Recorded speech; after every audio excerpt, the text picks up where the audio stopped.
warahmatullahi wabarakatuh. Semangat pagi. Hai teman-teman semua, kami dari kelompok 8 akan mempresentasikan mengenai materi pembiayaan bahan dan alat pada pusat sumber belajar. Anggota kelompok kami ada Anang, Anissa, Dio, dan juga saya, Salsa. Nah, apa sih yang bakalan kita bahas di sini? Yang pertama ada rumus pembiayaan bahan, rumus pembiayaan peralatan, dan juga metode alternatif untuk menghitung biaya buku dan majalah perpustakaan.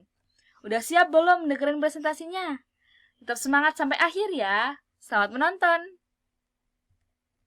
Ya, saya akan menjelaskan tentang rumus pembiayaan bahan. Perlu kita ketahui bahwa penghitungan pembiayaan bahan ini dilakukan setiap tahunnya. Sedangkan rumus pembiayaan bahan ini digunakan untuk menghitung pembiayaan bahan di tahun mendatang.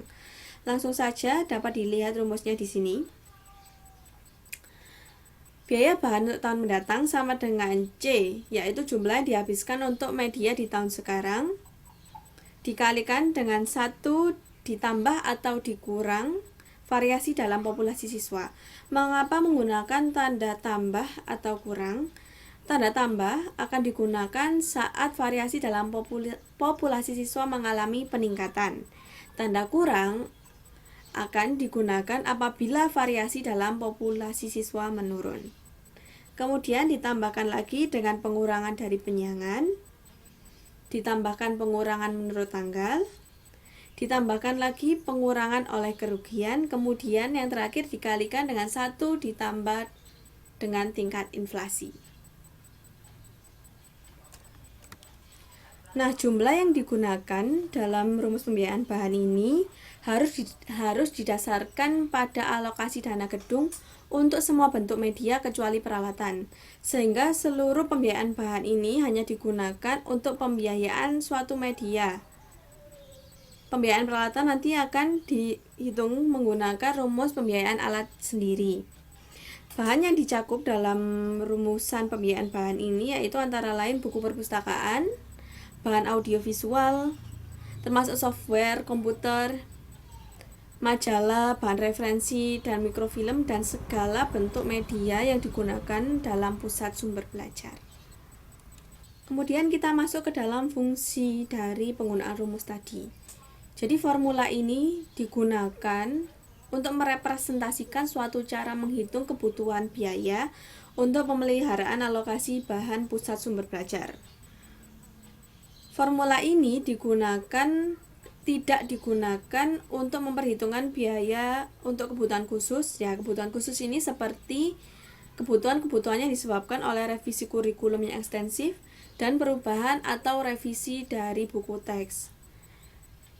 Nah, kebutuhan khusus ini tidak dihitung ke dalam pembiayaan bahan. Selanjutnya mengenai kriteria dalam rumus pembiayaan bahan. Terdapat 5 kriteria dalam rumus tersebut. Nah, kriteria yang pertama yaitu V atau variasi dalam populasi siswa. Nah, kriteria ini merupakan perubahan dari segi jumlah siswa yang dilayani dalam pusat sumber belajar.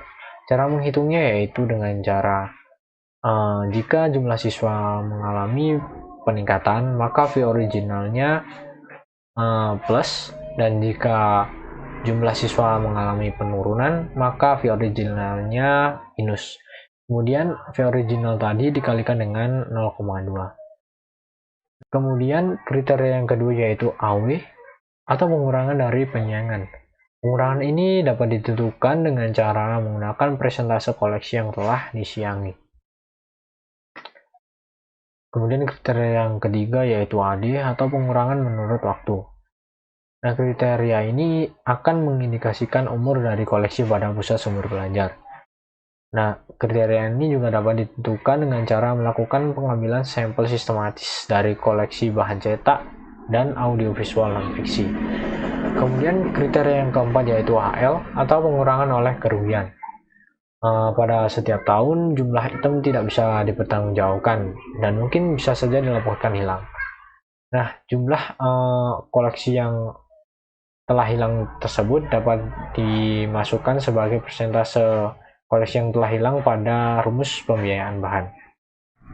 Nah, kemudian kriteria yang kelima yaitu I atau tingkat persentase inflasi terakhir dari perubahan dalam indeks harga konsumen.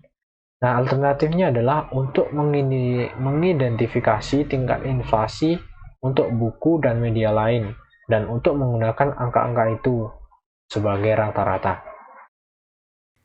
Selanjutnya yaitu rumus pembiayaan peralatan. Rumus pembiayaan peralatan yaitu EB dikali C dikali AA plus R kali V kali I. Dengan keterangan, EB adalah equipment budget atau biaya peralatan, C yaitu current inventory replacement value atau harga inventaris pengganti saat ini, kemudian AA atau average age yaitu rata-rata umur dari peralatan yang dimiliki, kemudian R atau replacement value yaitu harga pengganti untuk barang yang hilang, dicuri ataupun rusak, dan juga ada I atau inflation rate yaitu tingkat inflasi. Contohnya seperti ini. Harga inventaris saat ini yaitu $100.000 yaitu berarti ini adalah C dengan rata-rata umur 7 tahun, AA 1 VCR telah rusak dan diperbaiki selama setahun. Kemudian dengan biaya penggantian yaitu $315. Tingkat inflasinya mencapai 1,2%. Jadi menghitung equipment budgetnya atau biaya peralatan $100.000 dikali 7 tahun yaitu $700.000. Kemudian dikali dengan tingkat inflasinya yaitu 1,2% atau 0,012, hasilnya 8.400. Ditambah dengan biaya penggantian yaitu 315 sama dengan $8.715. Jadi biaya peralatannya yang dibutuhkan yaitu $8.715. Kemudian untuk sekolah baru dengan inventaris yang sama, pembiayaannya menjadi $100.000 dikali 0,012. Jadi C tadi current inventory-nya dikali langsung dengan tingkat inflasi. $100.000 dikali 0,012 hasilnya yaitu $1.200. Jadi biaya peralatannya, pembiayaannya atau EB itu adalah $1.200. Ketiga, ada metode alternatif untuk menghitung biaya buku dan majalah perpustakaan. Ada beberapa faktor biaya tambahan dalam pusat sumber belajar, yaitu faktor A pertama, penggantian buku hilang, rusak, kadaluarsa, atau mengandung informasi yang tidak akurat. Faktor B yaitu langganan majalah. Faktor C, pertumbuhan dan ekspansi dari koleksi buku didasarkan pada status terkini dari koleksi.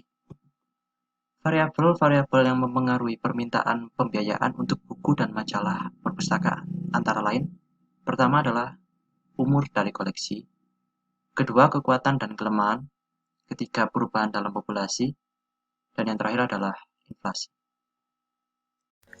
Nah, itu tadi presentasi dari kelompok 8 mengenai pembiayaan bahan dan alat dalam pusat sumber belajar. Terima kasih sudah menonton. Jangan lupa bahagia dan selalu jaga kesehatan. Ingat